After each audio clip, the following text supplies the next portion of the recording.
நடந்ததையே நினைத்திருந்தால் அமைதி என்றும் இல்லை.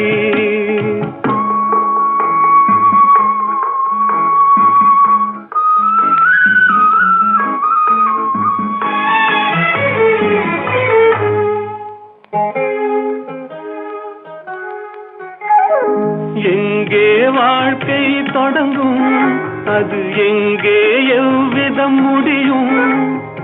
இதுதான் பாதை, இதுதான் பயணம் என்பது யாருக்கும் தெரியாது.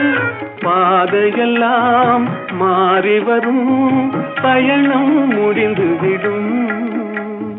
மாறுவதை புரிந்து கொண்டால் மயக்கம் தெளிந்துவிடும். நினைப்பதெல்லாம் நடந்து விட்டால் தெய்வம் ஏதுமில்லை.